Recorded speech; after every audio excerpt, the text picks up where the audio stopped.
નમસ્કાર વિદ્યાર્થી મિત્રો, હું રમેશ વાગડિયા આપ સૌનું સ્વાગત કરું છું આજના લેક્ચરમાં. આજનો લેક્ચર આપણું જે રનિંગ ચેપ્ટર છે, જે આપણે ગયા લેક્ચરમાં શરૂ કર્યું છે, જે ધોરણ 12નું 5મું ચેપ્ટર છે, આનુવંશિકતા અને ભિન્નતાના સિદ્ધાંતો. એના પરનો બીજો લેક્ચર છે. ગઈકાલે આપણે જે પહેલો લેક્ચર આ ચેપ્ટરનો જોયો, એની અંદર બેઝિક માહિતી આ ચેપ્ટરની જે કાંઈ હતી એના સંદર્ભ આપણે વાત કરી. જેમ કે આનુવંશિકતા એટલે શું, ભિન્નતા એટલે શું. આનુવંશિકતાનો ખ્યાલ આપણા પૂર્વજો અથવા તો આજથી 1000, 2000, 5000 કે 10,000 વર્ષ પાછળ તમે જાઓ તો ત્યારે પણ આપણા પૂર્વજો પાસે આનુવંશિકતાનો ખ્યાલ હતો. એ લોકો આ ખ્યાલને ધ્યાનમાં રાખી અને લિંગી પ્રજનન દ્વારા સારા લક્ષણો ધરાવતી જાતિઓ વચ્ચે લિંગી પ્રજનન કરાવી અને સારી સંતતિઓ છે ઉત્પન્ન કરતા હતા. ત્યાર પછી આપણે રાજા મહારાજાના સમયવાળી એક વાત કરી હતી તમને, કે ભાઈ રાજાનો પુત્ર છે એ રાજા બનતો, એની પાછળનું રીઝન એવું હતું કે ભાઈ રાજાના જે સારા લક્ષણો છે, રાજાના જે ઉચ્ચ લક્ષણો છે, એ આનુવંશિકતાના પરિણામ સ્વરૂપે એના પુત્રની અંદર ઉતરી આવે છે. એટલા માટે રાજાનો પુત્ર છે એ જ રાજા બનતો. એ સંદર્ભની આપણે વાત કરી હતી. બીજા થોડાક પ્રશ્ન જે એનસીઆરટીએ આપણને પૂછ્યા હતા એના સંદર્ભની થોડીક ચર્ચા કરી હતી. જનીન વિદ્યા સંદર્ભ વાત કરી હતી. જીનેટિક્સ જેને આપણે કહીએ છીએ કે ભાઈ વિજ્ઞાનની એવી શાખા કે જે આનુવંશિકતા અને ભિન્નતાના અભ્યાસ સંલગ્ન કાર્યરત છે અથવા તો એની સાથે સંકળાયેલી છે, એને આપણે જનીન વિદ્યા તરીકે ઓળખાવીએ છીએ. તો આ સિવાય બીજી બાબત કે ભાઈ જનીન વિદ્યાની અંદર સૌથી અગત્યનું કાર્ય છે મેન્ડલે કરેલું છે. પણ મેન્ડલ પહેલાં થયેલા કાર્ય જેને પ્રી મેન્ડેલિયન જીનેટિક્સ તરીકે ઓળખવામાં આવે, મતલબ મેન્ડલે પોતાનું કામ કર્યું એ પહેલાં આનુવંશિકતાના ક્ષેત્રની અંદર બીજા ઘણા બધા કાર્યો છે એ થયેલા હતા. જેની અંદર આપણે epigenesis theory, germplasm theory, pangenesis theory, homunculus theory, vapour theory, જુદી જુદી થિયરીઓ સંદર્ભની પણ વાત કરી હતી.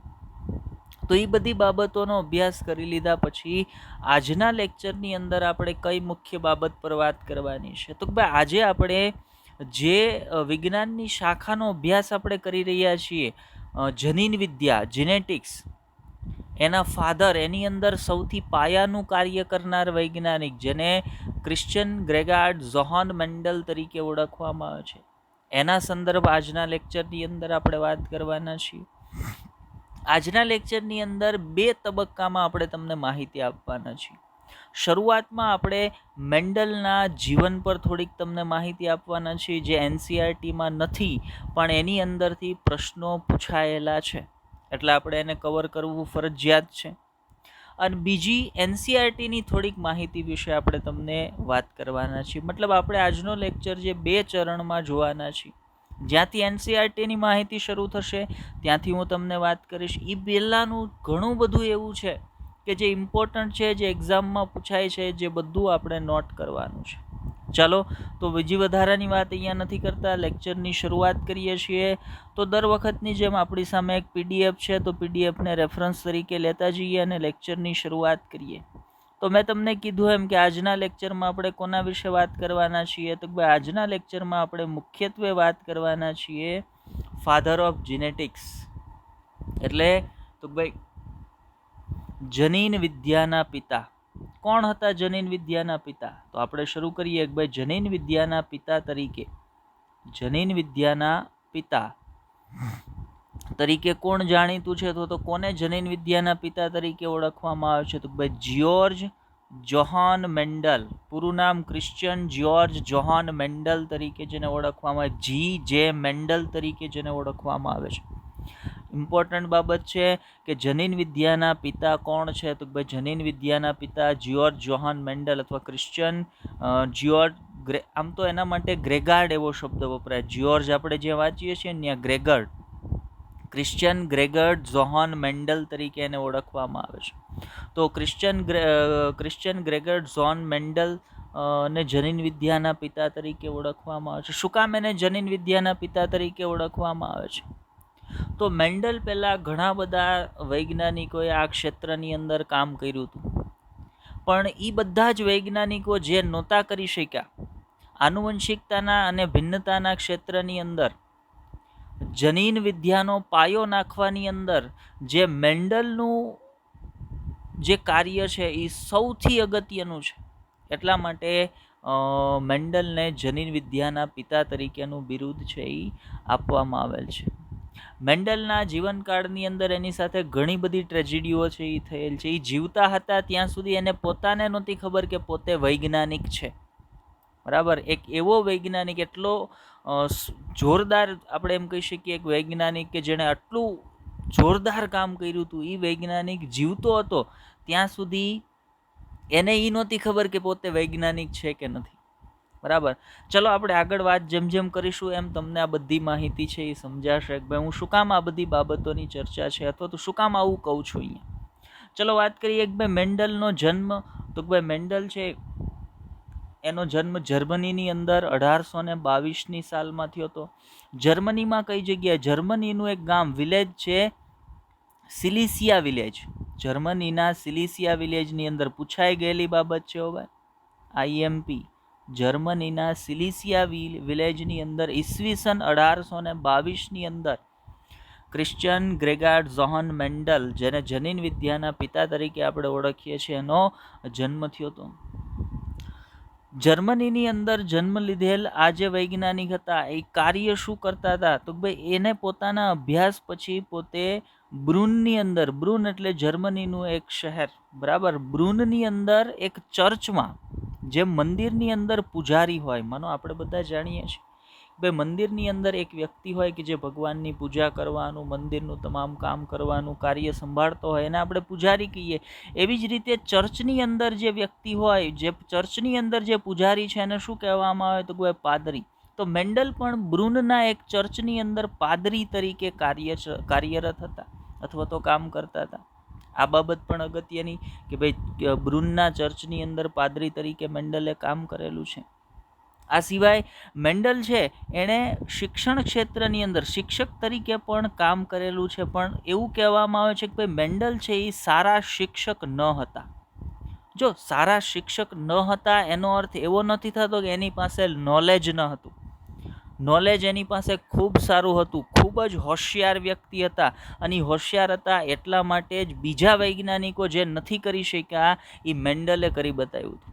બરાબર, તો એવું જરૂરી નથી કે જે હોશિયાર વ્યક્તિ હોય એ દર વખતે સારો શિક્ષક હોય અથવા તો દરેક વખતે સારો શિક્ષક છે એ હોશિયાર જ હોય, એવું જરૂરી નથી. એટલે મેન્ડલના કિસ્સા સંદર્ભે આપણે અત્યારે વાત કરીએ તો ભાઈ મેન્ડલ છે એ સારા શિક્ષક ન હતા પણ ખૂબ જ જ્ઞાની હતા. કયા ક્ષેત્રનું એની પાસે જ્ઞાન હતું? તો ભાઈ ગણિતની અંદર, મેથેમેટિક્સની અંદર સારું જ્ઞાન ધરાવતા હતા, સ્ટેટિસ્ટિક આંકડાશાસ્ત્રની અંદર ખૂબ સારું જ્ઞાન ધરાવતા હતા, સંભાવનાની અંદર, ભૌતિકશાસ્ત્રની અંદર ખૂબ ભૌતિકશાસ્ત્રના જ્ઞાની વ્યક્તિ હતા. આ બધી ફિલ્ડની અંદર પોતે ખૂબ સારું નોલેજ, ખૂબ સારું જ્ઞાન છે એ ધરાવતા હતા. આ સિવાય એને એક વિષયની અંદર વનસ્પતિની આનુવંશિકતાના અભ્યાસનો ખૂબ જ રસ હતો. એ ઇન્ટરેસ્ટેડ હતા, વનસ્પતિની આનુવંશિકતાનો અભ્યાસ કરવામાં પોતે ખૂબ જ રસ ધરાવતા હતા, ઇન્ટરેસ્ટેડ હતા. તો આ બધી બાબતો મેન્ડલ સંદર્ભે છે. આગળ વાત કરીએ તો મેન્ડલ જે ચર્ચની અંદર કામ કરતા હતા, માનો ચર્ચ છે ને એ એવી જગ્યા છે જે સોલિટરી બોડી છે. સોલિટરી બોડી એટલે તો ભાઈ પોતાનું તમામ વ્યવસ્થાપન છે ને પોતાની રીતે જાળવતી હોય. ઉદાહરણ તરીકે માનો કે ભાઈ ચર્ચની અંદર રહેતા તમામ વ્યક્તિઓ છે એના ખાવા પીવાની વાત કરીએ તો એના ખાવા પીવા માટે જે કંઈ શાકભાજીની જે જરૂર પડતી હોય એ ચર્ચ છે એ બહારથી ન લાવે, પણ એ તમામ શાકભાજી છે, અનાજ છે, એ ચર્ચની પોતાની જે જમીન હોય એની અંદર ઉગાડી અને પોતે જ મેળવતા હોય. તમામ એનું જે પ્રોડક્શન છે, ઉત્પાદન છે મેળવતા હોય ને એની અંદરથી ચર્ચની તમામ જરૂરિયાતો, ચર્ચની અંદર રહેતા તમામ લોકોની જરૂરિયાતો છે એ પૂરી કરતા હોય. તો ચર્ચની અંદર મેન્ડલ છે એ પાદરી તરીકે કામ કરતા હતા. એ ચર્ચની અંદર મેન્ડલને એક બીજી જવાબદારી છે એ સોંપવામાં આવેલી હતી. કઈ જવાબદારી સોંપવામાં આવેલી હતી? તો ભાઈ જો અહીંયા શું કીધું છે, મેન્ડલ જે ચર્ચમાં પાદરી તરીકે હતા ત્યાં તેને શાકભાજી ઉગાડવાની જવાબદારી છે એ સોંપવામાં આવેલી હતી. હવે જુઓ, એક એવો વ્યક્તિ કે જેને શાકભાજીની અંદર સંકરણના પ્રયોગોની અંદર ઇન્ટરેસ્ટ છે, એને એ વિષયની અંદર ખૂબ જ ઇન્ટરેસ્ટ છે અથવા તો એ વિષયની અંદર રસ ધરાવે છે, અને એને આ પ્રકારનું જ કોઈ કામ સોંપવામાં આવે, મતલબ એના માટે આપણે એવું કહી શકીએ કે ભાઈ એના માટે તો સોનામાં સુગંધ ભળી, એના જેવી વાત છે. બરાબર, કે એને જે જોતું હતું એ એને જડી ગયું, મતલબ એણે આ ફિલ્ડની અંદર પહેલેથી રસ ધરાવતા હતા અને ચર્ચની અંદર એને આ કામ છે એ સોંપવામાં આવ્યું. હવે આ કામ, મતલબ એનું કામ થશે અને સાથે સાથે એને જે સંશોધન કરવાનું હતું એ સંશોધન પણ ત્યાં એને શરૂ કરી દીધું. જો અહીંયા શું કહે છે, જ્યાં મેન્ડલે પોતાના વનસ્પતિ સંકરણના પ્રયોગોની શરૂઆત કરી. હવે એણે અલગથી કાંઈ કરવાનું નહોતું. જે શાકભાજી વાવતા હતા એ શાકભાજી તો એને એના કામના ભાગ સ્વરૂપે વાવવાના જ હતા. એની સાથે સાથે એ જે શાકભાજી વાવે છે ને એની અંદર જ એણે પોતાના સંકરણના પ્રયોગોની શરૂઆત કરી દીધી. યાદ રાખવાની બાબત, મેન્ડલે પોતાના સંકરણોના પ્રયોગોની શરૂઆત કઈ સાલમાં કરી હતી? યાદ રાખજો, 1856ની સાલમાં. શું કીધું જુઓ, વૈજ્ઞાનિક ધોરણે તેણે પોતાના સંકરણના પ્રયોગ કાર્યની શરૂઆત 1856ની અંદર, ઈસવીસન 1856ની અંદર કરી હતી. અને એણે આ કાર્યો અથવા તો સંશોધનના પ્રયોગો છે એ કેટલા વર્ષ સુધી કર્યા? તો ભાઈ લગભગ 7 વર્ષ સુધી એણે પોતાના આ જે પ્રયોગો છે સંકરણના એ શરૂ રાખ્યા. મતલબ ક્યારથી લઈ અને ક્યાં સુધી? આ બધા જેટલા ઈસવીસનના આંકડા છે એ મેન્ડલના જીવનકાળની આપણે વાત કરીએ છીએ એની અંદર જેટલા પણ ઈસવીસનના આંકડા આવશે, જેટલા એણે કઈ સાલમાં પ્રયોગ શરૂ કર્યો, કેટલા વર્ષ સુધી પ્રયોગ કાર્ય છે એ શરૂ રાખ્યું, કેટલા વર્ષો સુધી પ્રયોગો કર્યા, કઈ સાલથી લઈ અને કઈ સાલ સુધી પ્રયોગો કર્યા, બધી બાબતો માટે આપણે એમ કહી શકીએ કે ભાઈ બધી બાબતો છે એ આઈએમપી છે, ઇમ્પોર્ટન્ટ છે. અને આ એનસીઆરટી નથી છતાં હું ભણાવું છું, એની પાછળનું રીઝન શું છે? આની અંદરથી એક્ઝામમાં પ્રશ્નો પૂછાય છે. એટલા માટે આ બધી બાબતો ત્યાં ન હોવા છતાં પણ મારા માટે ઇમ્પોર્ટન્ટ છે. આ એક એવું ચેપ્ટર છે એનસીઆરટીનું, આવા 2 કે 3 ચેપ્ટર છે એનસીઆરટીની અંદર કે જેની અંદર એક્ઝામિનર છે એ તમને ઘણા બધા એનસીઆરટીની બહાર જઈ અને પ્રશ્ન પૂછવાના છે. તો એ પ્રશ્નને કવર કરવા માટે થોડુંક એનસીઆરટીની બહાર જઈને પણ આપણે અભ્યાસ કરવો પડશે, કવર કરવું પડશે, જેથી કરીને જે બહારના પ્રશ્નો છે એ પણ મારાથી ઇઝીલી સોલ્વ થઈ જવા જોઈએ, તમામ પ્રશ્નો મને આવડી જવા જોઈએ. ચાલો આપણે શું વાત કરીએ છીએ તો મેન્ડલે પોતાના પ્રયોગો છે એ 7 વર્ષ સુધી શરૂ રાખ્યા. ક્યારથી તો 1856માં શરૂ કર્યા અને 1863ની સાલ સુધી પોતે પોતાના જે પ્રયોગ કાર્યો છે એ શરૂ રાખ્યા. મતલબ 7 વર્ષો સુધી પોતે પોતાની જે વનસ્પતિ અથવા શાકભાજી ઉગાડવાની જમીન હતી એની અંદર પોતાના સંશોધન કાર્યો અથવા તો પ્રયોગ કાર્યો છે એ શરૂ રાખ્યા. મેન્ડલે જેટલા પ્રયોગો કર્યા તેના સમકાલીન વૈજ્ઞાનિકો સમક્ષ તેની રજૂઆત 1865ની સાલમાં એણે કરી. મતલબ એણે પ્રયોગ કાર્ય કર્યા ક્યાં સુધી? 1863 સુધી.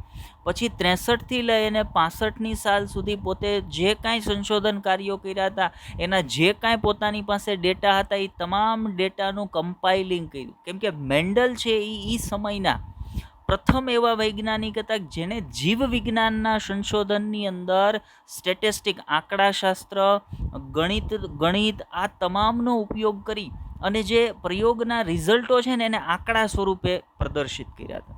બાકી મોટા ભાગના કિસ્સામાં જીવ વિજ્ઞાનના જે કાંઈ સંશોધન હોય, બાયોલોજીના જે કાંઈ સંશોધન હોય એની અંદર જે રિઝલ્ટ છે એ આંકડા સ્વરૂપની અંદર પહેલાં ન પ્રદર્શિત કરવામાં આવતા, એ થિયરી સ્વરૂપની અંદર હોય કે ભાઈ કારણ કે એમ કરીને એ આખું કારણ છે એના માટે થિયરી સ્વરૂપમાં લખ્યું હોય. પણ મેન્ડલે એવું નહોતું કર્યું, કારણ પોતે છે એ ગણિતના, આંકડાશાસ્ત્રના ખૂબ જ સારા જ્ઞાની હતા. એના પરિણામ સ્વરૂપે તો એણે પોતાના તમામ જે પ્રયોગોના રિઝલ્ટ હતા, 7 વર્ષના જે પ્રયોગો હતા એ તમામ પ્રયોગોના રિઝલ્ટના જે કાંઈ ડેટા, જે કાંઈ એની પાસે આંકડાઓ હતા એ તમામ આંકડાઓને એક ડેટા શીટ સ્વરૂપે તૈયાર કરી અને લોકો સમક્ષ છે એ રજૂ કર્યા હતા. હવે અહીંયા મેં એમ કેમ લખ્યું છે કે ભાઈ એણે પોતાના સમકાલીન વૈજ્ઞાનિકો, હવે આપણે અહીંયા એટલા માટે એવું લખ્યું છે કે મેન્ડલે જ્યારે આ કામ કરતા હતા ત્યારે મેન્ડલ પોતે વૈજ્ઞાનિક નહોતા. મેન્ડલ છે એ એક સામાન્ય ચર્ચના પાદરી તરીકે આ તમામ સંશોધન કાર્ય છે એ કરી રહેલા હતા.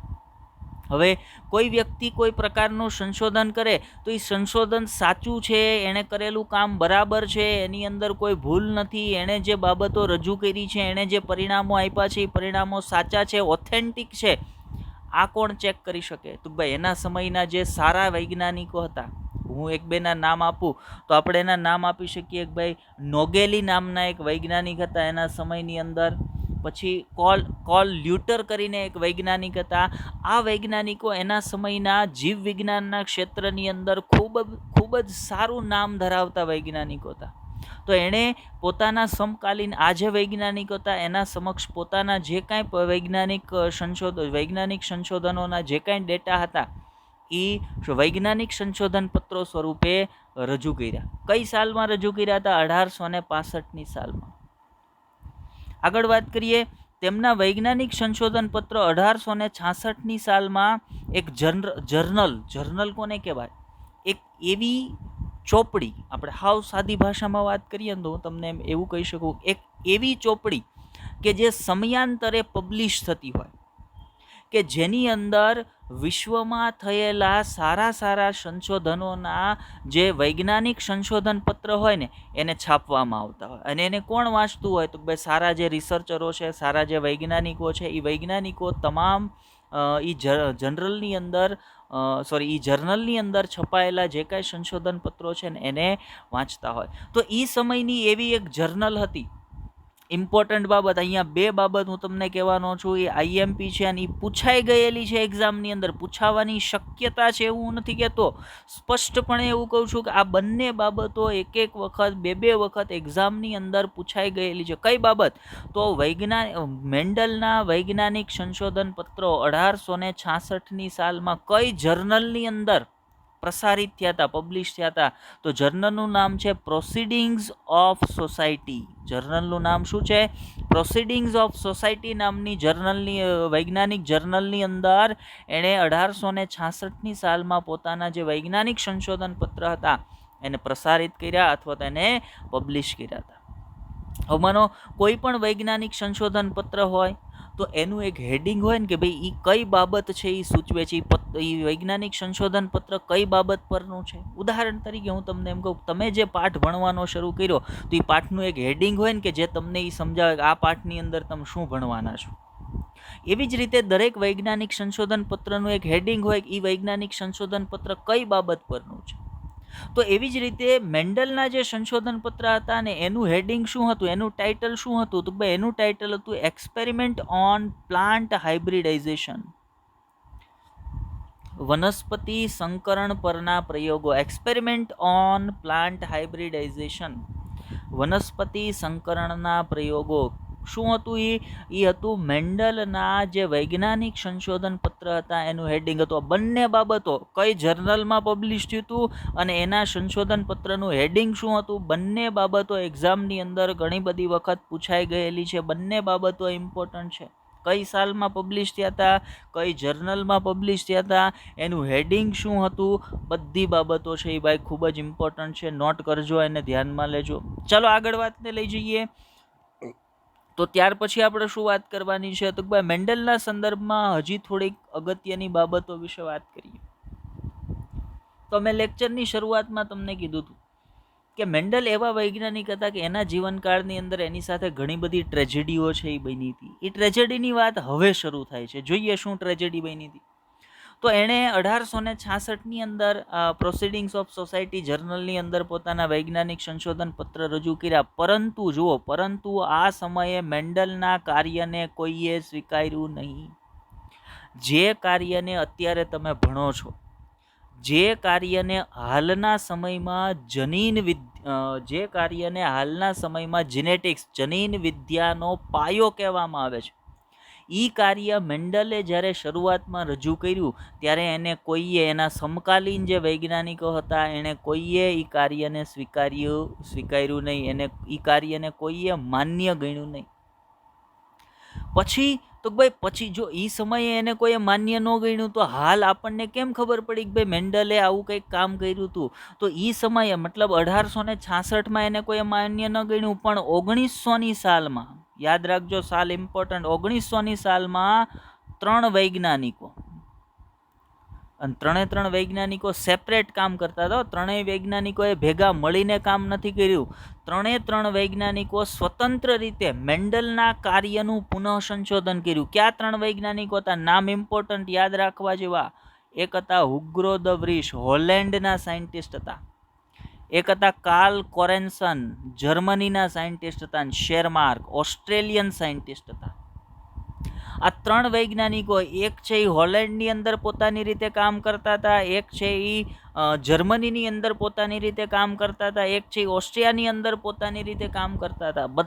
ત્રણે વૈજ્ઞાનિકો સ્વતંત્ર રીતે મેન્ડલના કાર્યનું જ પુનઃ સંશોધન છે એ કરતા હતા. મેન્ડલના કાર્યનું પુનઃ સંશોધન કરી અને 1900ની સાલમાં એણે પુનઃ રજૂઆત કરી મેન્ડલના કાર્યની. ત્યારે બધાએ સ્વીકાર્યું કે ભાઈ નહીં, મેન્ડલ જે તે સમયે મેન્ડલ છે એ એટલું સારું કામ કરી ગયા છે. ભલે ત્યારે એને સ્વીકૃતિ ન મળી, પણ ખરેખર ખૂબ સારું અને ખૂબ પાયાનું કામ છે એ મેન્ડલ કરી ગયા છે. એ કોના કારણે? તો ભાઈ આ 3 વૈજ્ઞાનિકોના કારણે. કઈ સાલમાં પુનઃ પબ્લિશ થયા, પુનઃ સંશોધન કરવામાં આવ્યું? તો ભાઈ 1900ની સાલમાં. કોણે કર્યું? 3 વૈજ્ઞાનિકોએ સ્વતંત્ર રીતે. પછી 3 વૈજ્ઞાનિકો ભેગા થયા અને 3 વૈજ્ઞાનિકોએ જોયું, કેમ કે 3 વૈજ્ઞાનિકોએ મેન્ડલના કાર્યનું પુનઃસંશોધન કર્યું. વિવિધ જર્નલોની અંદર એણે એ ત્રણેય પોતાના પેપરો છે એ પબ્લિશ કર્યા. અને પછી ત્રણેય એકબીજાના પેપરો વાંચ્યા અને ખબર પડી કે ભાઈ આપણે ત્રણેય એક જ કામનું પુનઃસંશોધન કર્યું. પછી બધા ભેગા થયા અને મેન્ડલના કાર્ય પર ચર્ચા કરી કે ભાઈ નહીં, મેન્ડલે કરેલું કાર્ય છે એ એકદમ બેઝિક પાયાનું હતું, જે કોઈ વૈજ્ઞાનિક આવું કાર્ય નહોતા કરી શક્યા, એ મેન્ડલે કર્યું. હવે આ સમયના એક ખૂબ જ વિખ્યાત વૈજ્ઞાનિક હતા, બેટ્સન નામના વૈજ્ઞાનિક. બેટ્સને આ ત્રણેય જે વૈજ્ઞાનિકોનું સંયુક્ત કાર્ય હતું ને, એ કાર્ય કે જે મેન્ડલના કાર્યનું પુનઃસંશોધન હતું, એને બેટ્સન નામના વૈજ્ઞાનિકે એ સમયના જે મતલબ 1900ની સાલના જે સારા વૈજ્ઞાનિકો હતા, પ્રખ્યાત વૈજ્ઞાનિકો હતા, એની સમકક્ષ મેન્ડલના કાર્યના પુનઃસંશોધનને મૂક્યું. અને પછી મેન્ડલના કાર્ય વિશે લોકો જાણતા થયા અને ખબર પડી કે ભાઈ જેના કાર્યને કોઈએ સ્વીકાર્યું નહોતું એ આટલું સારું કામ હતું. જો અહીંયા શું કીધું કે 3 વૈજ્ઞાનિકો દ્વારા મેન્ડલના કાર્યનું પુનઃસંશોધન કરાયું, પણ ત્યાં સુધીમાં મેન્ડલ મૃત્યુ પામ્યા હતા. મેન્ડલ કઈ સાલમાં મૃત્યુ પામ્યા? ઈસવીસન 1884ની સાલ. ઇમ્પોર્ટન્ટ, ઈસવીસન 1884ની સાલમાં મેન્ડલ છે એ મૃત્યુ પામ્યા. અને એના કાર્યનું પુનઃસંશોધન ક્યારે થયું? 1900ની સાલમાં થયું. મતલબ ત્યાં સુધીમાં મેન્ડલ છે એ મૃત્યુ પામ્યા. મતલબ મેન્ડલને જ્યારે વૈજ્ઞાનિક તરીકેનું બિરુદ મળ્યું ત્યારે મેન્ડલ છે એ જીવંત હતા નહીં. આગળના મુદ્દામાં વાત કરી છે, જુઓ, જ્યારે મેન્ડલના કાર્યને મૂલવણી અને માન્યતા મળી ત્યારે મેન્ડલ જીવંત હતા નહીં. મતલબ આ કોઈ વૈજ્ઞાનિકના જીવનકાળની સૌથી મોટી ટ્રેજેડી કહી શકો ને, કે જ્યાં સુધી એવું ઈચ્છતા હતા કે મારું કાર્ય લોકો સમક્ષ જાય, લોકો મને વૈજ્ઞાનિક તરીકે ઓળખે, તો એ જ્યાં સુધી જીવતા હતા ત્યારે એવું ન બન્યું. પણ એનું મૃત્યુ થયું ત્યાર પછી ખૂબ જ ઓછા સમયની અંદર એના કાર્યનું પુનઃસંશોધન થયું અને મેન્ડલ એક વિખ્યાત, એક ખૂબ મોટા વૈજ્ઞાનિક તરીકે પ્રચલિત થયા અને એને જનીન વિદ્યાના પિતા તરીકેનું બિરુદ છે આપવામાં આવ્યું. પણ આ બધું જોવા માટે કે આ બધું સાંભળવા માટે એ સમયે મેન્ડલ છે એ જીવંત હતા નહીં. તો આ મેન્ડલના જીવનની સૌથી મોટી ટ્રેજેડી છે. આગળ વાત કરીએ કે મેન્ડલે આ જે બધા કામની આપણે ઉપરથી ચર્ચા કરતા આવીએ છીએ, કર્યું હતું શેના પર? વનસ્પતિ સંકરણના પ્રયોગો એણે કર્યા. પણ એ વનસ્પતિ સંકરણના પ્રયોગો મેન્ડલે શેના પર કર્યા હતા? તો અહીંયા કીધું છે મેન્ડલે પોતાના આનુવંશિકતાના પ્રયોગો છે એ વટાણાના છોડ પર કર્યા હતા. ઇમ્પોર્ટન્ટ બાબત, ગાર્ડન પી, વટાણા, જેનું વૈજ્ઞાનિક નામ પીસમ સટાઇવમ છે. એને પાયસમ સટાઇવમ તરીકે પણ તમે ઓળખો, પીસમ સટાઇવમ તરીકે પણ એને ઓળખવામાં આવે છે. પણ મારે યાદ રાખવાનું છે કે મેન્ડલે કયા છોડ પર પોતાના આનુવંશિકતાના પ્રયોગો કર્યા હતા? તો ભાઈ એણે વટાણાના છોડ પર ગાર્ડન પી તરીકે જેને ઓળખવામાં આવે છે, જેને પીસમ સટાઇવમ, જેનું વૈજ્ઞાનિક નામ પાયસમ સટાઇવમ છે, એના પર પોતાના આનુવંશિકતાના પ્રયોગો છે એ કર્યા હતા. હવે પોતાના આનુવંશિકતાના પ્રયોગો કરવા માટે મેન્ડલે વટાણાની કેટલી જાતિઓ છે એ પસંદ કરી હતી? વટાણાની કેટલી જુદી જુદી જાતિઓ છે એ પસંદ કરી હતી? યાદ રાખજો, મેન્ડલે પોતાના આનુવંશિકતાના પ્રયોગો કરવા માટે 14 શુદ્ધ સંવર્ધિત વટાણાની જાતિઓ છે એની પસંદગી કરી હતી. હવે પ્રશ્ન એ આવે કે 14 જાતિઓ તો સમજાણું, 14 જાતિ તો સમજ્યા, પણ શુદ્ધ સંવર્ધિત એટલે કેવી જાતિઓ? તો કોઈ પણ એવી વનસ્પતિ, જો યાદ રાખજો, કોઈ પણ એવી વનસ્પતિ જે સતત 4 થી 6 પેઢી સુધી સ્વફલન દ્વારા પ્રાપ્ત કરવામાં આવેલી હોય, મતલબ એની અંદર કોઈ પણ પ્રકારના જનીનોનું કે લક્ષણોનું મિશ્રણ ન થયેલું હોય. જનીનોનું કે લક્ષણોનું મિશ્રણ ક્યારે થાય? તો ભાઈ બે જુદી જુદી જાતિઓ વચ્ચે સંકરણ થયું હોય. અને સ્વફલન એટલે શું? સ્વફલન એટલે એક જ જાતિ વચ્ચે જ્યારે સંકરણ થતું હોય ત્યારે એને આપણે સ્વફલન તરીકે ઓળખીએ છીએ.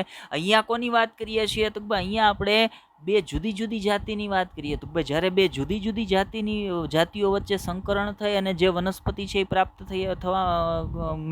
થઈ હોય ને, એને પરફલન દ્વારા પ્રાપ્ત થયેલી વનસ્પતિ કહેવાય. અને એને શુદ્ધ સંવર્ધિત ન કહેવાય, કેમ કે એ બે જુદી જુદી જાતિના મિશ્રણથી પ્રાપ્ત થઈ છે. તો મેન્ડલે જે પોતાના સંકરણની અંદર વટાણાની જાતિઓ લીધી હતી, જે 14 જાતિઓ લીધી હતી, કેવી હતી? શુદ્ધ સંવર્ધિત, મતલબ એની અંદર 4 થી 6 પેઢી સુધી માત્ર સ્વફલનથી પ્રાપ્ત કરવામાં આવેલ હતી. એવી વટાણાની જાતિઓ છે એ મેન્ડલે પોતાના સંકરણના પ્રયોગની અંદર ઉપયોગમાં લીધી હતી. યાદ રાખજો, કેટલી જુદી જુદી જાતિઓ એણે લીધી હતી? 14 વટાણાની જુદી જુદી જાતિઓ છે એ લીધી હતી. આગળ એના પર ડિટેલમાં આપણે અભ્યાસ કરીશું, પણ છતાંય આંકડા જ્યાં જ્યાં આવે ઇમ્પોર્ટન્ટ છે. હું જ્યાં જ્યાં કહેતો જાઉં આ આઈએમપી છે ભાઈ, કેટલી જાતિઓ છે એ વટાણાની શુદ્ધ સંવર્ધિત જાતિઓ છે એ મેન્ડલે પોતાના પ્રયોગની અંદર લીધી હતી. ચલો એનાથી આગળ વધીએ લેક્ચરમાં. તો મેન્ડલે શું કીધું છે જુઓ, મેન્ડલના વટાણાના છોડમાં સંકરણના પ્રયોગ માટે 7 જોડ વિરોધાભાસી લક્ષણો ને ધ્યાનમાં લીધા હતા. હવે પ્રશ્ન એ થયો કે આગળના જ મુદ્દામાં, બહુ છેટું નથી, આની પહેલાના એક મુદ્દામાં તમે એમ કીધું 14 શુદ્ધ સંવર્ધિત જાતિઓ છે એ મેન્ડલે પસંદ કરી હતી સંકરણના પ્રયોગ કરવા માટે, અને બીજા જ મુદ્દાની અંદર એ તમે એમ કહો કે 7 લક્ષણો, 7 નહીં, તમે ત્યાં સરખું ધ્યાન દીધું હોય તો મેં કીધું 7 જોડ લક્ષણો, મતલબ 7 જોડ એટલે લક્ષણો કેટલા થયા? 14. તો 14 લક્ષણ માટે 14 શુદ્ધ સંવર્ધિત વટાણાની જાતિ છે એ એણે પસંદ કરી હતી. હવે એ 14 લક્ષણો ક્યાં ક્યાં હતા? તો 14 અથવા હું એમ કહું 7 જોડ લક્ષણો ક્યાં ક્યાં હતા? તો 7 જોડ લક્ષણોમાં પહેલું લક્ષણ હતું બીજનો આકાર, વટાણામાં બીજનો આકાર. તો બીજનો આકાર એક લક્ષણ છે, પણ એના 2 વિરોધાભાસ છે, એટલે એની 2 શક્યતા હોય. તો વિરોધાભાસ તરીકે પહેલું લક્ષણ હોય બીજનો આકાર, બીજ ગોળ હોય અથવા તો બીજ ખરબચડા હોય, તો 2 લક્ષણ થઈ ગયા ભાઈ.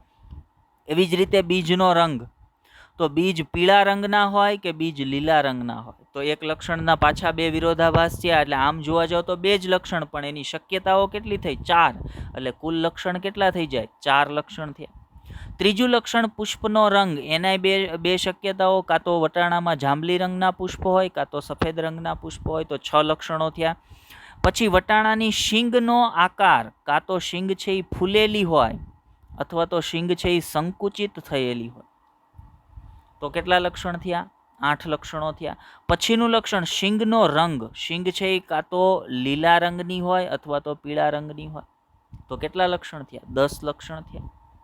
ત્યાર પછી વટાણાના છોડ પર પુષ્પનું સ્થાન, જુઓ સામે આકૃતિ છે એમાં જુઓ, આ છોડમાં પુષ્પ ક્યાં ઉગ્યા છે? અગ્રસ્થ શાખા પર ઉગ્યા છે.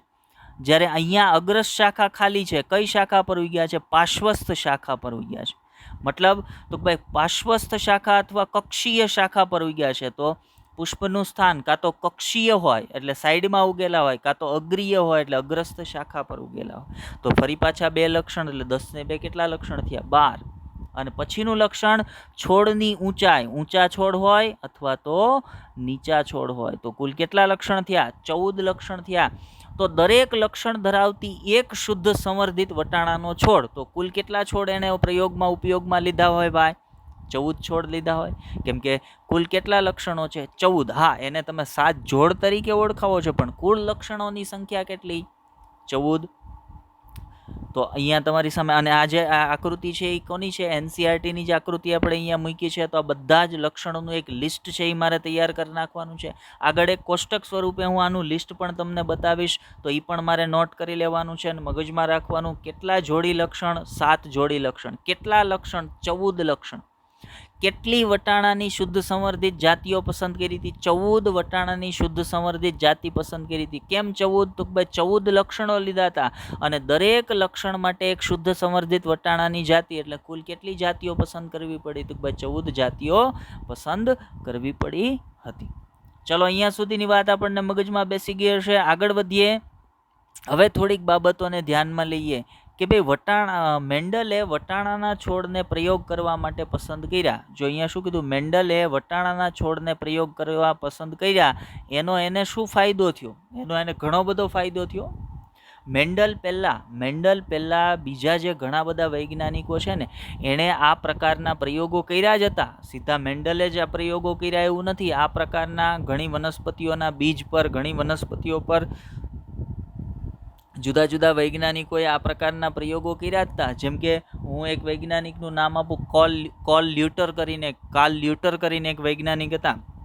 એણે તંબાકુના છોડ ઉપર આ પ્રયોગો કર્યા હતા, પણ એને સફળતા નહોતી મળી. શું કામ સફળતા નહોતી મળી? તો વટાણાની અંદર જેમ દરેક લક્ષણ માટે 2 વિરોધાભાસ છે ને, એમ તમાકુના છોડમાં દરેક લક્ષણ માટે 2 વિરોધાભાસ નહોતા. ઘણી વખત તમાકુના છોડમાં 2 મિશ્ર લક્ષણો છે એ જોવા મળતા. ઉદાહરણ તરીકે આપણે હમણાં વાત કરી ને વટાણામાં, કે વટાણામાં પુષ્પનો રંગ છે એ જાંબલી હોય કાં તો સફેદ હોય. તો તમાકુની અંદર એવા લક્ષણને લેવા જાવ ને તો એક મિશ્ર લક્ષણ મળે, જેમાં જાંબલી અને સફેદ 2 ભેગા થઈ અને આછો જાંબલી રંગ બનાવે. તો તંબાકુના છોડમાં લક્ષણો છે એ મિશ્ર થતા હતા. એની અંદર શુદ્ધ વિરોધાભાસ છે એ નહોતો જોવા મળતો. એટલે કાર્લ લ્યુટર નામના વૈજ્ઞાનિક હતા, એને સફળતા નહોતી મળી. અને મેન્ડલને સફળતા મળી. એની પાછળનું એક રીઝન એ પણ છે કે એણે પ્રયોગ માટે મટીરિયલ તરીકે કોને પસંદ કર્યું? તો એણે વટાણાના છોડને પસંદ કર્યો. વટાણાની અંદર એવી કેવી લાક્ષણિકતા જેના કારણે મેન્ડલને ફાયદો થયો? તો જુઓ, વટાણાના છોડમાં વિરોધાભાસી લક્ષણો છે એ હોય છે. આપણે હમણાં જ જોયું કે 7 જોડ અથવા 14 લક્ષણો, 7 જે જોડ લક્ષણો છે એકબીજાના વિરોધાભાસ છે. જેમ કે પીળા રંગના દાણા, લીલા રંગના દાણા, ગોળ દાણા, ખરબચડા દાણા, ઊંચા છોડ, નીચા છોડ, કક્ષીય પુષ્પ કે અગ્રીય પુષ્પ. તો દરેક લક્ષણ માટે વિરોધાભાસ ધરાવે છે. બીજું, વટાણાના પુષ્પ છે એ દ્વિલિંગી પુષ્પો છે.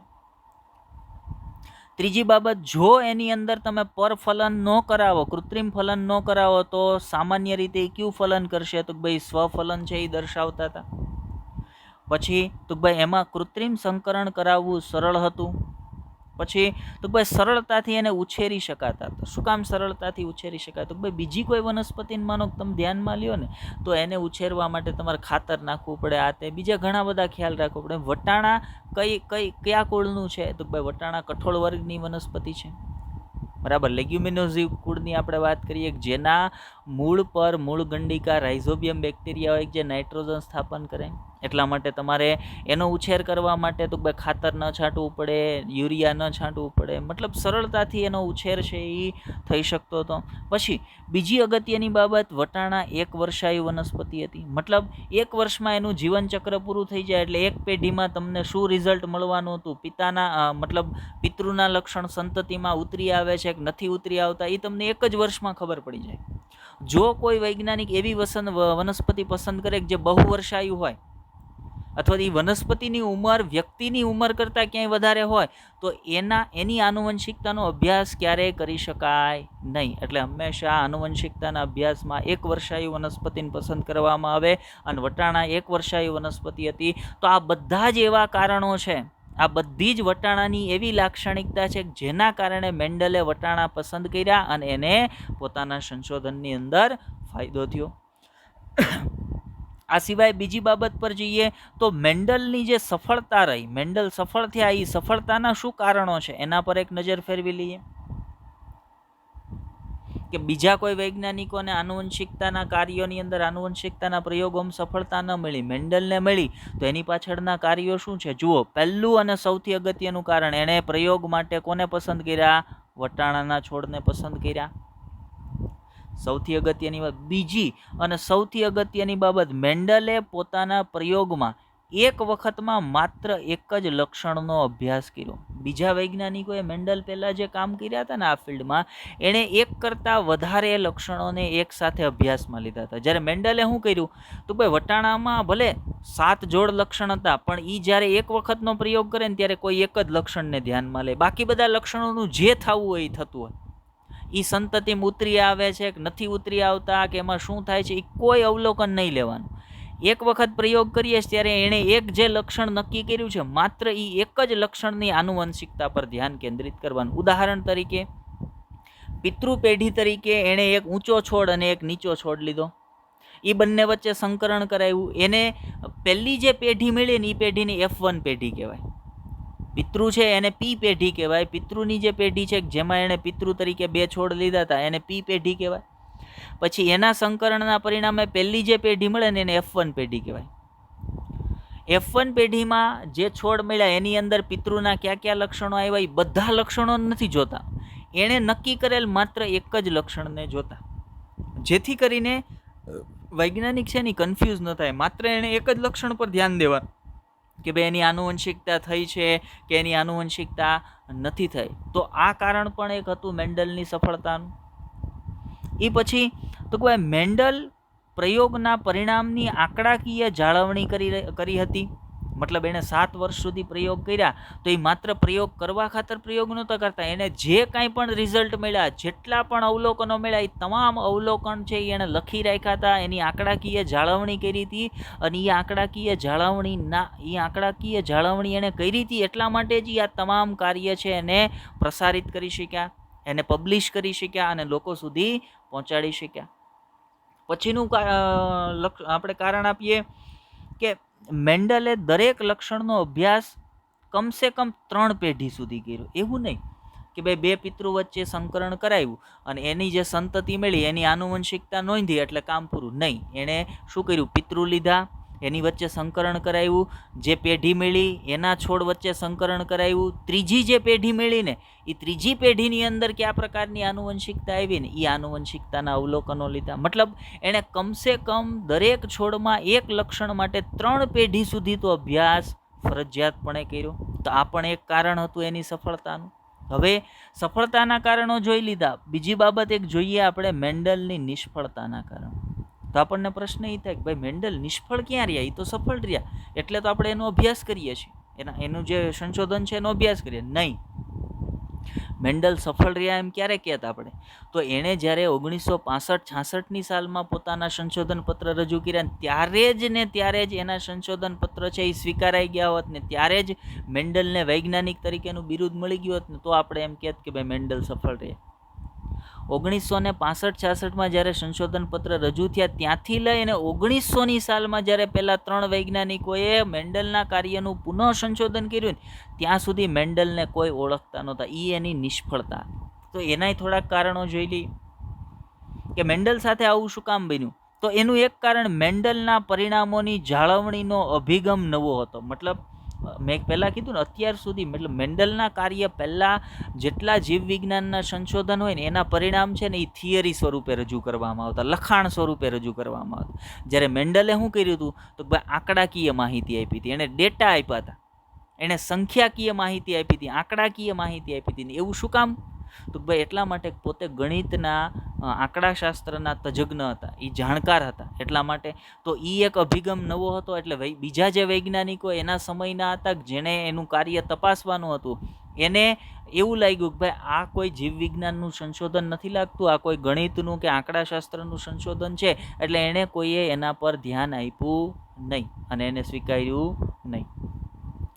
બીજું, તેના સમકાલીન વૈજ્ઞાનિકોએ તેના કાર્યની સ્વીકૃતિ ન કરી. એની પાછળ ઘણા બધા રીઝન તમે આપી શકો કે ભાઈ એના સમકાલીન જે મોટા મોટા વૈજ્ઞાનિકો હતા જેણે એના કાર્યને સ્વીકૃતિ આપવાની હતી, કદાચ એ એવું વિચારીને એને સ્વીકૃતિ ન આપી કે અમે એટલા વર્ષોથી કામ કરીએ છીએ અને અમારાથી આ નથી થયું અને આ નવાણીઓ જે આવ્યું એણે આ કામ કરી નાખ્યું, તો એને સ્વીકૃતિ આપીએ તો આપણે છે એ પાછળ રહી જાય ને આ નવાણીઓ આગળ નીકળી જાય. કદાચ એવું કારણ પણ હોઈ શકે. હું પોતે પર્સનલી એવું વિચારું છું કે ભાઈ કદાચ એવું પણ કારણ હોઈ શકે જેના પરિણામ સ્વરૂપે એના સમકાલીન વૈજ્ઞાનિકોએ એના કામને ન સ્વીકાર્યું.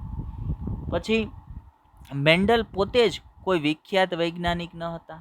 મતલબ મેન્ડલ વૈજ્ઞાનિક ન હતા જ્યારે એણે સંશોધન પત્રો રજૂ કર્યા. કદાચ જો આ જ સંશોધન પત્ર કોઈ એક વિખ્યાત વૈજ્ઞાનિક જે પહેલેથી વૈજ્ઞાનિક તરીકે જાણીતા હતા એણે રજૂ કર્યા હોત તો એના સંશોધન પત્રો શરૂઆતમાં જ સ્વીકારી લેવામાં આવત. પણ મેન્ડલ પહેલેથી વૈજ્ઞાનિક ન હતા એટલે કોઈએ એના સંશોધન પત્ર છે એ સ્વીકાર્યા નહીં. તો એ પણ એની નિષ્ફળતાનું એક કારણ છે. ત્યાર પછી તે સમયના બીજા સંશોધનો, મતલબ મેન્ડલે જ્યારે પોતાના સંશોધન રજૂ કર્યા ને એ સમયની એક મોટો ઝળહળતો પ્રશ્ન હતો ચાર્લ્સ ડાર્વિનની બુક. એ સમયે ડાર્વિન, જેના વિશે આગળ આપણે ઉદ્વિકાસ ચેપ્ટરનો અભ્યાસ કરીશું ને ત્યારે વધારે ડિટેલમાં ડાર્વિન વિશે વાત કરીશું. પણ મેન્ડલે જ્યારે પોતાના સંશોધન પત્ર રજૂ કર્યા ને ત્યારે ડાર્વિન એ જ સમયમાં ડાર્વિને પોતાની એક બુક છે ને પબ્લિશ કરી હતી. એ બુકનું નામ હતું origin of species by means of natural selection. અને એની અંદર એણે મનુષ્યના ઉદ્વિકાસની વાત કરી હતી અને એણે કીધું હતું કે મનુષ્ય છે એ વાંદરાઓમાંથી બન્યો છે. અને એ સમયમાં કોઈ આ બાબત સ્વીકારવા તૈયાર હતું નહીં. મતલબ બે વૈજ્ઞાનિકોના સમૂહ પડી ગયા એ સમયમાં. એક વૈજ્ઞાનિકો ડાર્વિનની સાથે ભાઈ હા ડાર્વિન કહે છે એ સાચું, અને એક વૈજ્ઞાનિકો ડાર્વિનથી વિરુદ્ધ કે ભાઈ ડાર્વિન કહે છે એવું હોઈ શકે નહીં. તો એ ચર્ચા એટલી બધી જોરશોરમાં હતી એ સમયમાં કે મેન્ડલનું જે આ કામ હતું ને એના પર કોઈએ ધ્યાન આપ્યું નહીં.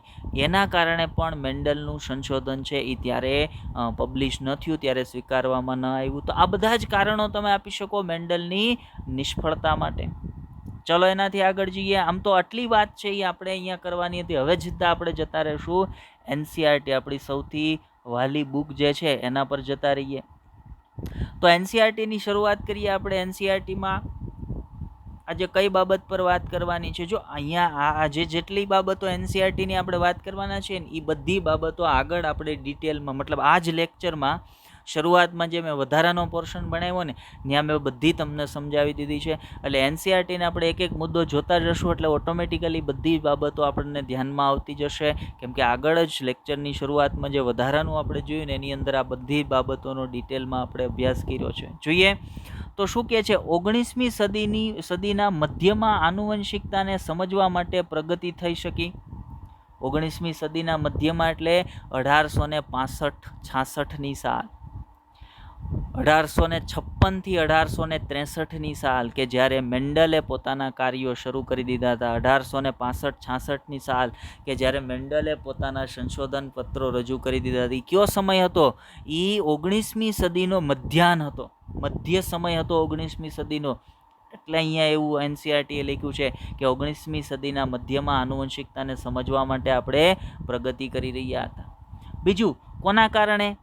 વૈજ્ઞાનિકનું નામ ગ્રેગર જોહાન મેન્ડલ. કારણ એણે વટાણાના છોડ પર કેટલા વર્ષ? મેં આગળ કીધું 7 વર્ષ. ક્યાંથી લઈ ક્યાં? 1856 થી 1863 સુધી સંકરણ. કેવું સંકરણ?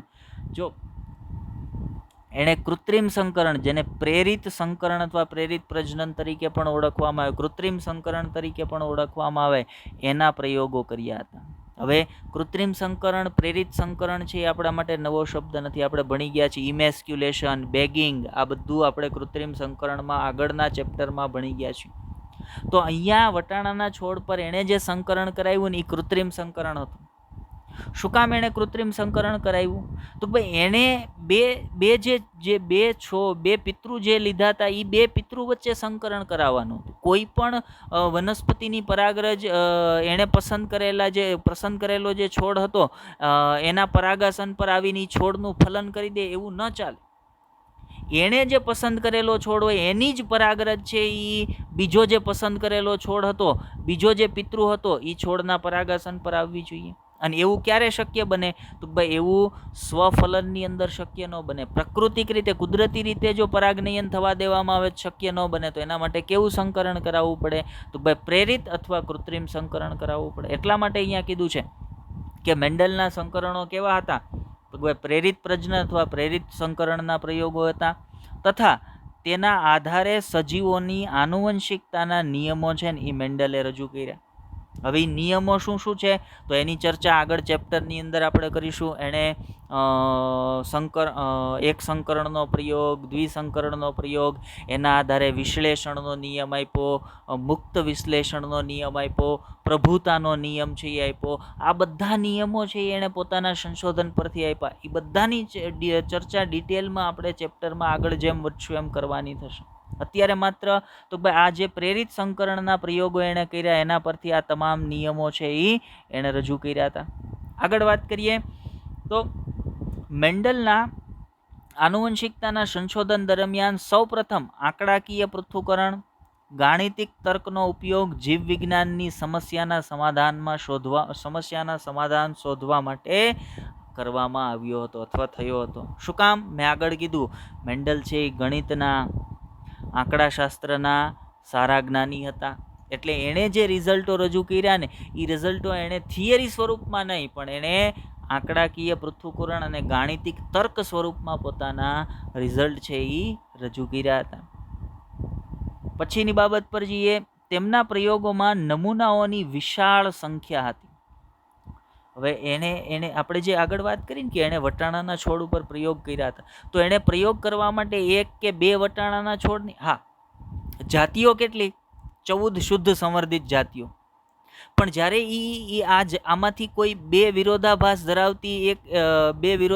ધરાવતી શુદ્ધ સંવર્ધિત જાતિઓને લઈ અને પ્રયોગ કરતા ને ત્યારે 1 કે 2 છોડ વચ્ચે સંકરણ ન કરાવતા. આવી વિરોધાભાસ ધરાવતી 1000, 1500, 2000 વટાણાના છોડ એક સાથે લેતા અને પ્રયોગ કરતા. એટલે વટાણાના છોડની સંખ્યા, જાતિઓની સંખ્યા તો 14ની 14 જ છે. 14 શુદ્ધ સંવર્ધિત જાતિઓ લીધી અને એમાં પણ દરેક પ્રયોગ વખતે માત્ર એ કેટલા લક્ષણને ધ્યાનમાં લેતા? એક જ. હવે માનો એક ખેતરની અંદર એણે 1000 વટાણાના છોડ વાવી દીધા અને 1000 વટાણાના છોડ વચ્ચે એ સંકરણના પ્રયોગો કરવાના હતા. તો 1000માંથી 500 છોડને એ નર છોડ તરીકે પસંદ કરશે અને 500 છોડને માદા છોડ તરીકે પસંદ કરશે. જેને એ નર છોડ તરીકે જેને માદા છોડ તરીકે પસંદ કરશે એમાં ઇમેસ્ક્યુલેશન કરશે, એનું બેગિંગ કરી દેશે અને પછી જેવા એના ઈચ્છિત લક્ષણ ધરાવતો જે છોડ હતો જેની પરાગરજ પરિપક્વ બનશે એટલે બેગિંગ હટાવી અને પરાગરજનો છંટકાવ છે પરાગાસન પર કરી દેશે એટલે કૃત્રિમ સંકરણ થશે. લક્ષણને એણે એક જ ધ્યાનમાં લીધું પણ એકારે છોડ કેટલા લીધા? 1000 છોડ છે એણે પ્રયોગ કરવા માટે લીધા. એટલા માટે અહીંયા એવું કીધું છે કે તેમના પ્રયોગોમાં નમૂનાઓની વિશાળ સંખ્યા, વટાણાના છોડની વિશાળ સંખ્યા છે એને લીધી. તેમના આંકડાઓને વિશ્વસનીયતા પ્રાપ્ત કરાવી. મતલબ એના પ્રયોગમાં જે નમૂનાઓની વિશાળ સંખ્યા હતી ને એણે એના જે આંકડાઓ હતા ને એને વિશ્વસનીયતા પ્રાપ્ત કરાવી. સાથે સાથે તેઓના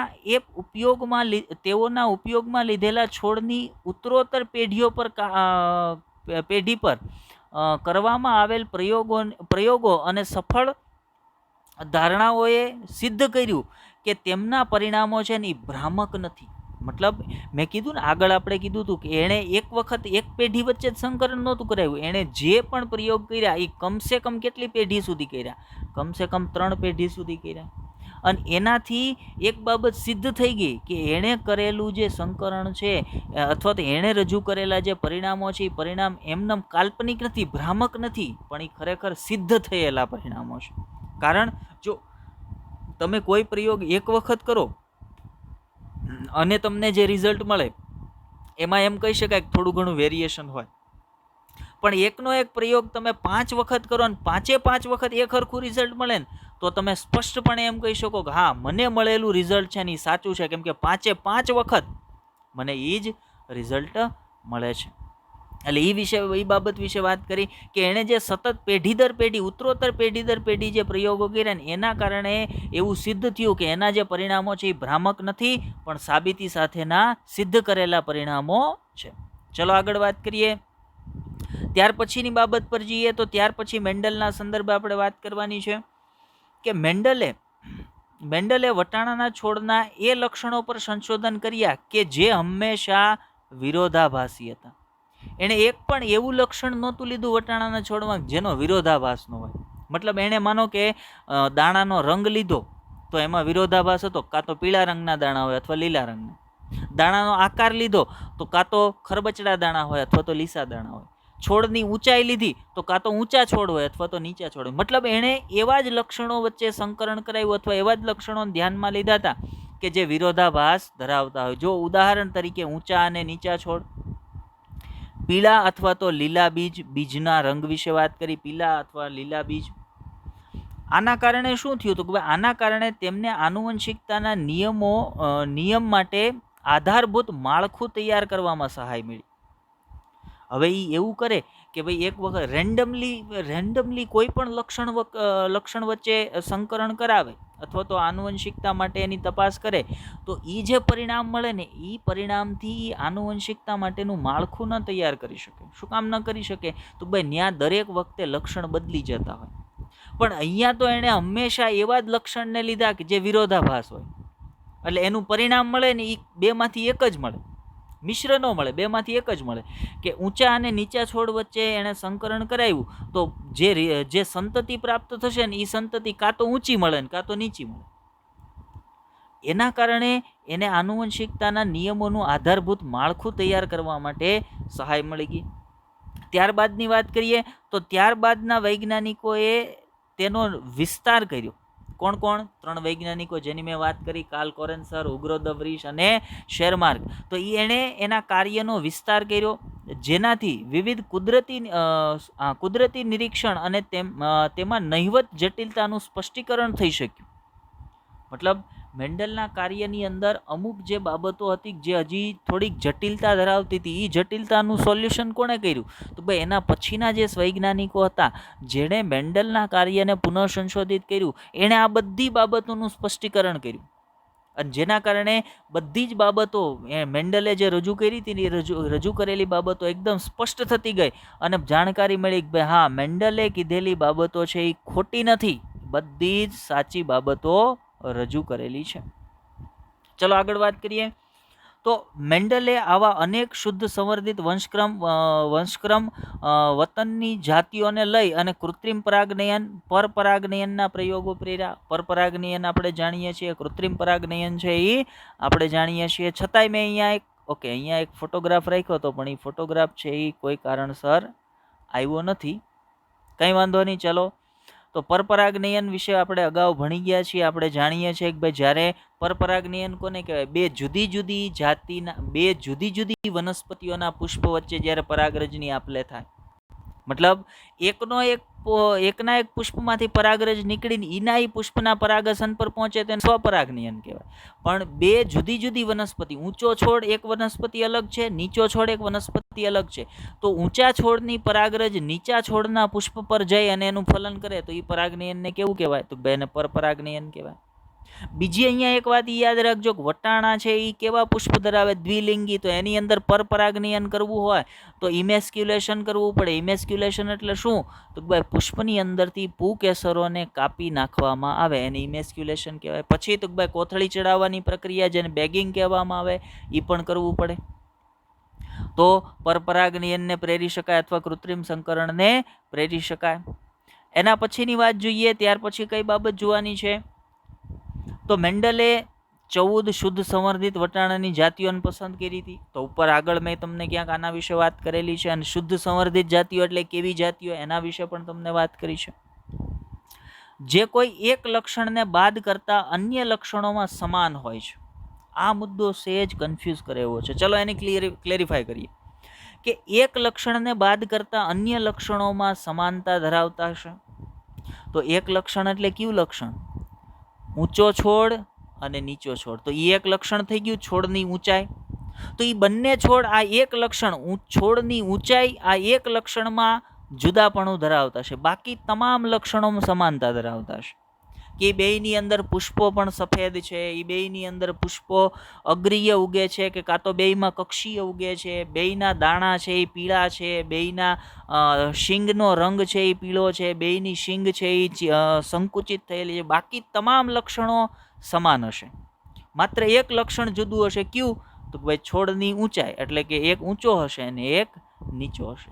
તો આ બાબત સમજાવવા માટે કીધું છે કે જે કોઈ એક લક્ષણ, મતલબ એણે 14 શુદ્ધ સંવર્ધિત વટાણાની જાત પસંદ કરી, જે કોઈ એક લક્ષણને બાદ કરતા અન્ય લક્ષણોમાં સમાનતા ધરાવે છે.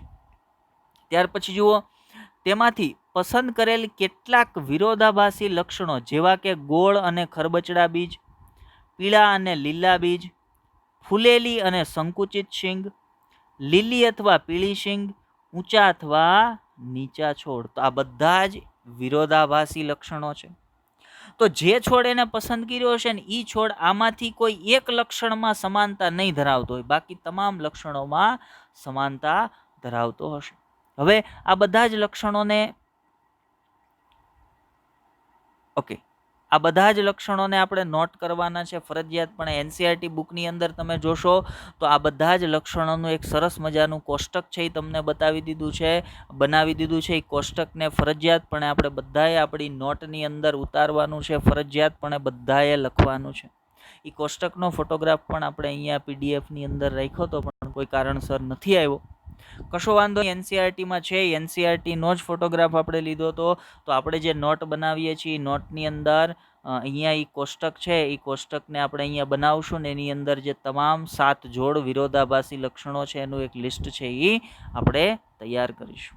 ઓકે, ચાલો હવે ગયો લેક્ચર, એના આધારે થોડુંક કામ સોંપી દઈએ, મતલબ 1-2 પ્રશ્ન આપી દઈએ તમને હોમવર્કના. તો પહેલો પ્રશ્ન ગયા લેક્ચરના આધારે તમારો છે ક્વેશ્ચન નંબર 1, સોમેટોપ્લાઝમ કોને કહેવાય છે? સાંભળજો, ફરી વખત બોલું છું, સોમેટોપ્લાઝમ. સોમેટોપ્લાઝમ એટલે શું? પહેલો ક્વેશ્ચન છે તમારો. બીજો ક્વેશ્ચન આપું છું ભાઈ. બીજો ક્વેશ્ચન જે તમારે આન્સર કરવાનો છે એ હોમન્ક્યુલસ. હોમન્ક્યુલસ એટલે શું? બીજો ક્વેશ્ચન છે તમારો. ત્રીજો ક્વેશ્ચન આપું છું, ઇપિજિનેસિસ. ઇપિજિનેસિસ થિયરી કોણે રજૂ કરી હતી? કોણે રજૂ કરી હતી? ત્રીજો ક્વેશ્ચન છે તમારો. ચોથો ક્વેશ્ચન છે તમારો, જર્મપ્લાઝમ થિયરી. પ્લાઝમ થિયરી કોણે આપી હતી? 4 ક્વેશ્ચન મેં તમને અહીંયા હોમવર્કની અંદર આપ્યા છે. સોમેટોપ્લાઝમ એટલે શું? હોમન્ક્યુલસ એટલે શું? ઇપિજિનેસિસ થિયરી કોણે આપી હતી? જર્મપ્લાઝમ થિયરી કોણે આપી હતી? આ 4 ક્વેશ્ચનના આન્સર ફરજિયાતપણે બધાએ કોમેન્ટની અંદર કરવાના છે. ચાલ, તો આજના લેક્ચરની અંદર આપણે આટલી જ માહિતી વિશે વાત કરવાની હતી. તો લેક્ચરને ધ્યાનથી જોજો, સમજવાનો પ્રયત્ન કરજો. ન સમજાતી બાબતોને કોમેન્ટ કરજો, આપણે ફરી એક વખત તમને એ બાબતોને સમજાવશું. બાકી બેસ્ટ ઓફ લક.